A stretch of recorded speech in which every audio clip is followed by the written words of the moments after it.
आ जाओ। देखिए बहुत इंपॉर्टेंट टॉपिक है ये।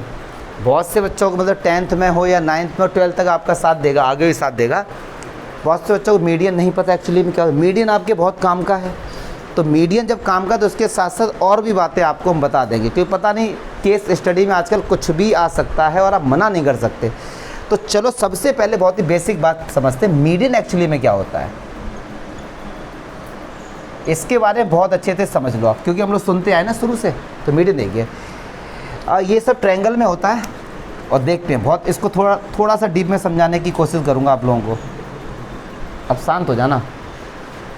तो यार कुछ खलीफा हमारे बैच में ऐसे आ गए हैं, हम इधर घूमे वो सब पीछे घूमे, हम इधर आए तो वो सब आगे आए। क्या है ये? लकी से तुम बात कर रहे हो, वो कुछ रिसर्च कर रहा है। मैं आ जाओ इधर। एक ट्रायंगल है ABC, और ये ट्रायंगल मैंने बोला ABC मतलब कोई सा भी ट्रायंगल ले लो, इक्विलैटरल, आइसोसेलेस या फिर scalene, right angle, acute, obtuse. It is totally depends on you कि आप कौन सा ट्रायंगल आप ले रहे हैं। चलो इसे छोड़िए। अब BC का मिड पॉइंट कुछ ना कुछ तो होगा स्केल से नाप के आप। तो BC का मिड पॉइंट मान लो ये D है। AC का मिड पॉइंट होगा, मान लीजिए ये E है। और AB का भी कोई ना कोई मिड पॉइंट होगा, मान लो ये F है। ठीक है, ये मिड पॉइंट्स आप लोग मतलब फाइंड कर सकते हैं स्केल से। तो B से E को मिलाओ, A से D को मिलाइए और F से C को मिलाइए। तो पहले तो एक एक करके बात समझते हैं कि मैंने जब मिड पॉइंट्स अपोजिट वाले वर्टिसेस से मैंने मिलाए तो ये तीनों एक ही पॉइंट से होते हुए जाएंगे। पहले ये चीज़ समझो, चाहे कैसा भी ट्रायंगल ले लो आप, कैसा भी ट्रायंगल, ये जाएंगे एक ही पॉइंट से। इस पॉइंट का नाम मैंने O दिया और इसको बोलते हैं centroid of a triangle. Centroid of a triangle. इसी को फिजिक्स में बोलते हैं सेंटर ऑफ ग्रेविटी। इसी बात को एकदम, कि हम लोग पढ़ेंगे ना कि एक ट्रायंगल है, उसके तीनों तरफ मैंने कोई मास मान लो लगा दिया है, लेकिन अगर इक्वल मास है तो सेंटर ऑफ ग्रेविटी पे कोई भी फर्क नहीं पड़ता है। ये मतलब फेस की बात है, बट बोलेंगे मैथ्स में इसको बोलते हैं सेंट्रॉइड ऑफ अ ट्रायंगल।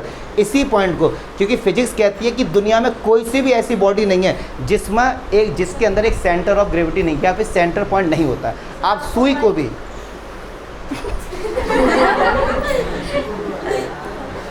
ये बेटा देख रहे हो गरीबी, हम नहीं एक्चुअली हमने बोला ग्रेविटी, तो ये ग्रेविटी की तरफ चला गया नीचे ना। इतने बच्चे हंस रहे हो, एक सर को माइक नहीं दे सकते हैं, कोई बात नहीं बेटा, जाना नहीं है। चलिए छोड़ आ जाओ, वापस आ जाओ। एक निडल है ना, उसको भी एक ऐसा पॉइंट होता है जहाँ पे आप उसको बैलेंस करके इससे एकदम सीधा खड़ा कर सकते हैं। ऐसा न्यूटन ने बोला था कि भैया कोई भी एक पॉइंट, हम ज़्यादा फिजिक्स में नहीं आएंगे, वापस आओ। चलिए देखिए, डिस्टर्ब हो गया थोड़ा सा, उसके लिए सॉरी। आ जाओ। सेंट्रॉइड समझ गए ना कि अच्छा जो ये मिड पॉइंट से मैंने जो AD जो है ये, और जो ये हमारी BE है, क्या यार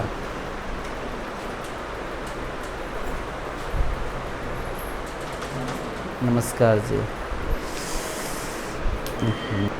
तो देखो जो AD है ना, और जो ये BE है, और जो ये CF है, इन तीनों को बोला जाता है क्या? मीडियन। क्या बोला जाता है? मीडियन। ये होता है मीडियन। तो अगर आपसे ये बोला गया, ध्यान से सुनेंगे जरा, कि AD मीडियन है मतलब D is the mid point. D is the, अगर आपसे बोला कि BE इज़ द मीडियन मतलब E is the mid point of AC। अगर बोला CF मीडियन है तो F is the mid point of AB। क्या चमका? और मीडियन बनता कैसे है? मिड पॉइंट्स को ज्वाइन करके, और वो एक ही ट्रायंगल से जाएगा जिसको हम सेंट्रॉइड ऑफ अ ट्रायंगल कहते हैं। यस और नो। और सबसे इंटरेस्टिंग और सबसे इंपॉर्टेंट बात क्या, कि जो ये आपका मीडियन है AD, ये दो पार्ट में डिवाइड हो गया, AO और OD। यस और नो। तो इनका जब आप डिवाइड करेंगे ना, AO और OD का जब आप डिवाइड करते हैं तो हमेशा आंसर आएगा 2/1। मतलब ये 2:1 में डिवाइड हो जाते हैं। अगर ये 10 सेंटीमीटर है डियर तो ये 20 होगा, अगर ये 20 है तो ये 10 होगा। क्या मैं मीडियन थोड़ा बहुत समझा पाया? अगर कहीं पर बोला गया AD इज़ द मीडियन मतलब D is the mid point of BC, जहाँ पर भी D पॉइंट होगा, D पॉइंट जिस भी लाइन पर होगा वो उस लाइन को दो इक्वल पार्ट्स में डिवाइड कर रहा होगा। Got it? और एक और इसमें देखो, हम लोग पढ़ते हैं नॉलेज के लिए, नंबर छोड़ो, नॉलेज रहेगी तो नंबर तो ऑटोमेटिक आएगा। और एक चीज़ देखो, एक ट्रायंगल बनना है भैया ये AOB, तो अगर आप AOB का एरिया निकालो या फिर एरिया निकालो BOC का या फिर एरिया निकालो AOC का, ये तीनों का एरिया आपस में क्या आएगा डियर, इक्वल आएगा। टॉपिक क्या था, मीडियन। अगर आप हमारी भावनाओं को समझा तो मैं एक बात बताना चाह रहा हूँ, टॉपिक क्या था, छोटा सा मीडियन। मीडियन के थ्रू आपने क्या क्या नया सीखा। देखिए अगर ये मीडियन है तो ये D मिड पॉइंट इतना क्वेश्चन में था। अगर आप नॉलेज के लिए पढ़ना चाहते हैं तो समझो, मीडियन की बात थी, हमने सीख लिया सेंट्रोइड भी, हमने सीख लिया कि इनका रेशियो क्या होता है, हमने सीखा कि इन तीनों ट्रायंगल का एरिया आपस में क्या होगा। अब मैं आपको इसका फ़ायदा बताता हूँ। अगर ये चीज़ जिस बच्चे को समझ आ गई तो आप अपनी बुक उठा लेना, पुरानी वाली बुक की बात कर रहा हूँ, चैप्टर 10 का सबसे लास्ट वाला क्वेश्चन से ऊपर वाला क्वेश्चन, 12वां क्वेश्चन यही है पूरा आपका।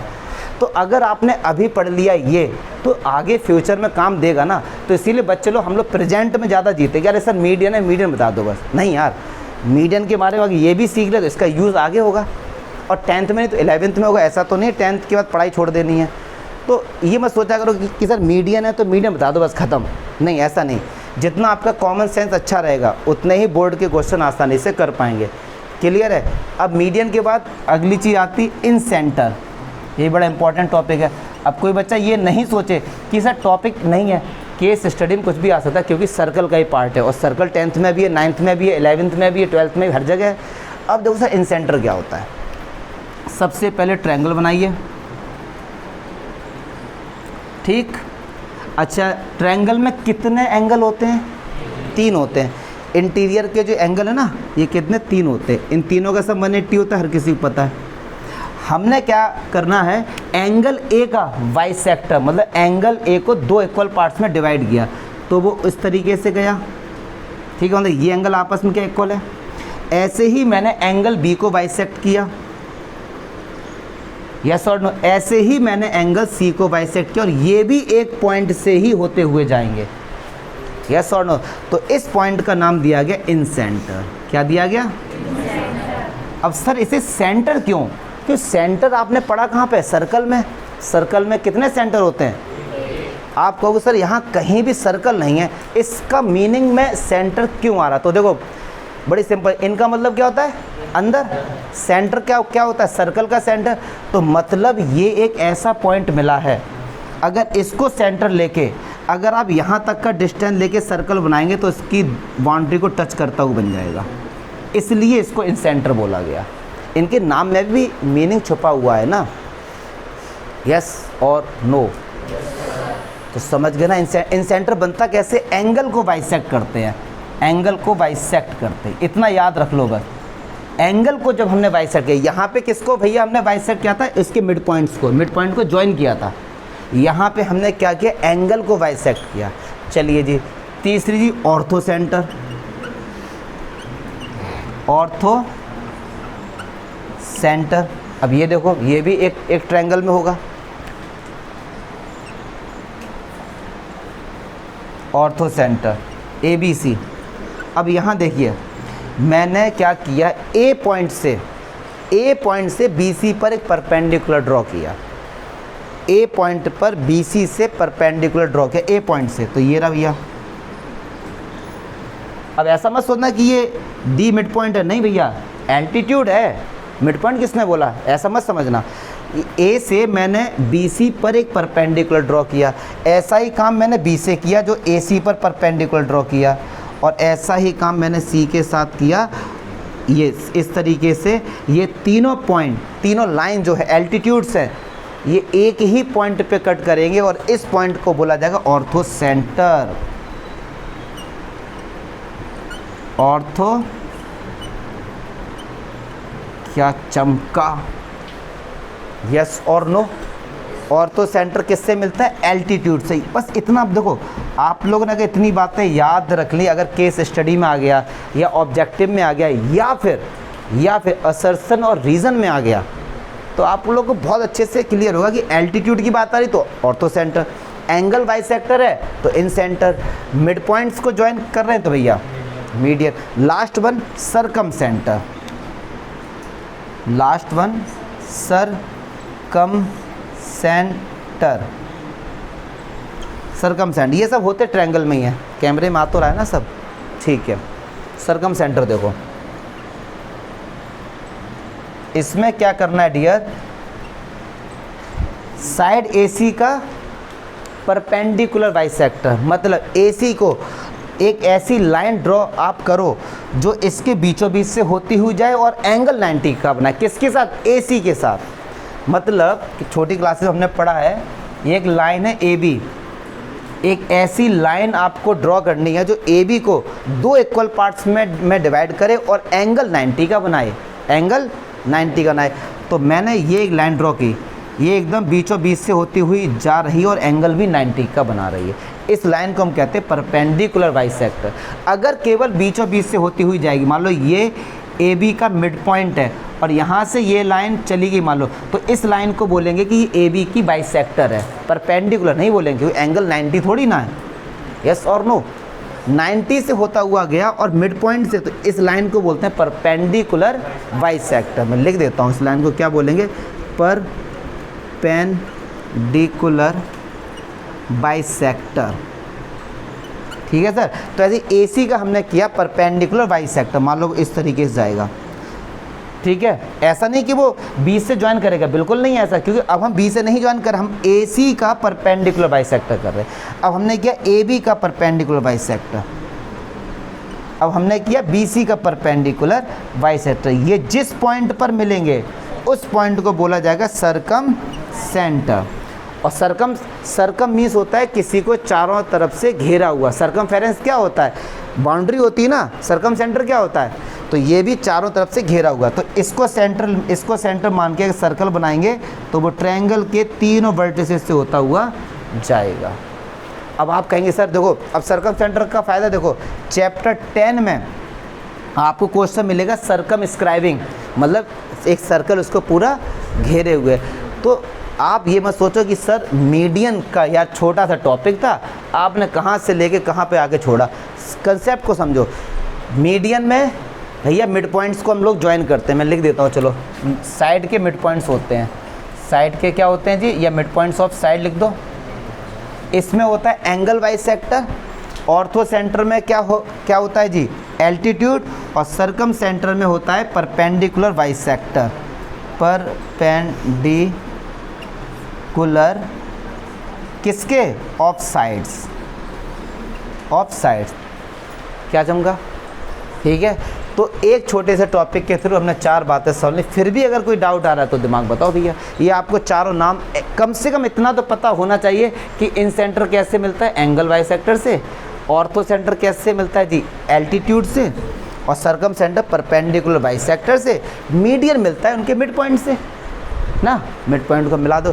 तो ये छोटी छोटी बातें हैं, मुझे नहीं लगता इसमें कोई डाउट होगा, ठीक है। एक चीज़ जो किसी बच्चे को नहीं पता होगी, अगर हो तो बताना, हमें लगता है क्योंकि पढ़ा तो हम ही रहे हैं तुम्हें, इतना पता है तुम्हारे बारे में। एक ये पॉइंट ए है,